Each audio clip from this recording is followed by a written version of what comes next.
Welcome back to the Point. U.S. Secretary Pete Buttigieg was in Grand Rapids this past week to talk about the more than $8 million that the federal government is putting towards a major expansion at the Gerald R. Ford International Airport.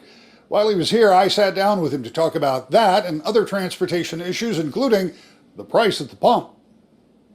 Mr. Secretary, you talked a little about the importance of this expansion here at the Ford International Airport, but I think to put it in perspective, you're going to go from 7 gates to 15 in just this one terminal. Right now, there are only 15 gates in the whole airport.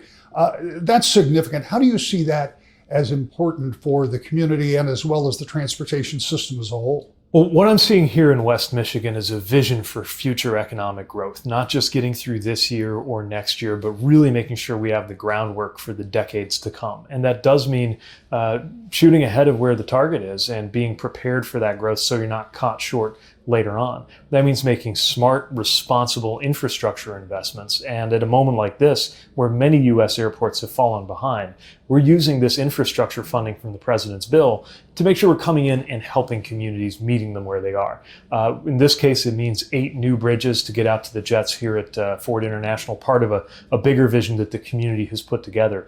And it's all about making sure that passengers have a better, smoother experience and making sure there's the capacity, so that as that demand grows, you don't have those kinds of supply constraints on the ability to move people through. Same as we're seeing on the freight side with supply chain issues, same as we're seeing right now with delays and cancellations where the airlines have been falling behind the demand. You got to be ready for that demand when it comes. Talk to me for just a moment about the connection between this kind of expansion and getting people around the country more easily, because we've all heard the horror stories, and I think you pointed out that we've all got one, about backups. But after 2 years of people not really being able to go, everybody wants to go, but there are fewer pilots, fewer planes, not as many people to service the planes, and all of the other things that go along with that. As Secretary of Transportation, you can't fix that, but you can certainly try to work with the airlines. What are you hoping to do to smooth things out? That's right. We've seen a massive return of demand for air travel. That's a good thing, but the airlines have to be prepared to service the tickets that they sell. What I can say as we get deeper into this summer travel season is that since I pulled the airlines together after the Memorial Day travel weekend, where we saw a lot of cancellations and disruptions, they've taken a number of steps. That's included adjusting their schedules to be more realistic given their staffing needs, making sure that they have the right kind of customer service resources. And I'm counting on them to continue taking those steps. If they don't, we will use our enforcement powers, but I much prefer to collaborate and just make sure passengers have a better experience in the first place. Transportation in total has changed. You talk about supply chain. I hope we get to that in a minute. But if you're flying, we know what some of the problems are. You schedule in longer layovers than we used to because you don't know how soon you're going to get there. And you may even schedule a few extra days. But if you're driving by car, you have a better ability to gauge your time, but not much ability to control how much you're going to spend at the pump. And again, that's and I've talked with Secretary Granholm about that as well. I mean, this isn't something that you can fix, but it's something that you can try to work with. What are you doing in that area? So there are a number of steps we can take here too. Look, we have to be honest about the level of control that policymakers do or don't have. When an oil company's deciding the price of gas for today, they're not calling the president to ask what it ought to be. But we do know that administration measures are making a difference. Flexibility on ethanol, releasing oil from the strategic reserve, calling for a gas tax holiday. These are things that can help take the edge off these oil prices. But as long as we are dependent on this international petroleum market, we're going to continue to have these issues. It's one of the reasons why we're investing in the long term in giving Americans more choices. And I've especially been impressed to see how Detroit is responding to the move toward an electric vehicle revolution that's really happening across the auto industry, and I think can be led right here on American soil, creating a lot of jobs as we go. One of the things that has been suggested is that American oil companies have a lot of leases that are still out right now, and they're not producing oil. You just talked about electric vehicles and the fact that there's a huge surge on the part of American and other automakers to go electric. If I'm a big oil company and I see that there's a need today, but how much do I invest in getting that oil out of the ground if in 10 years everybody's going to be charging their cars with electricity and not buying my petroleum?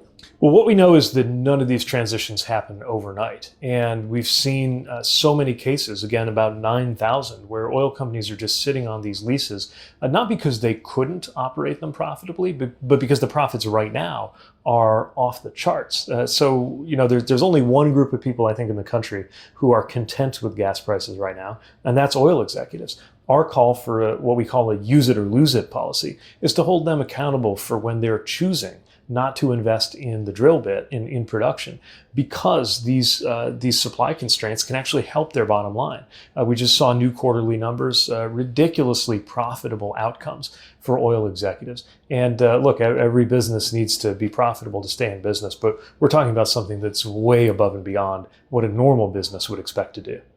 Let's talk about electric vehicles in the future, because we've seen here with GM and Ford particularly, they are pushing ahead a lot of development and getting a lot of vehicles on the road and ready right now. And again, this may be more of an energy issue, but it's got to be one for you as Transportation Secretary. Are we equipped to get enough charging stations, enough infrastructure for those electric vehicles as they roll out? It seems to me quicker than what some might have thought. So I would describe this as a race. We're in a race to make sure that America wins the EV challenge, and to make sure that it happens in time to meet our broader climate challenges as a country. And in order for that to succeed, we've got to make sure we have the charging infrastructure. It's why my department, working in collaboration with the Department of Energy and Secretary Granholm, is investing $7.5 billion to make sure we got that network across our highway system. So when you hit the road in an EV, you can be just as confident as in a traditional combustion car that there's going to be enough places to charge or to fill up along the way. We're investing in community charging to make sure that it's available in places where maybe it isn't profitable yet.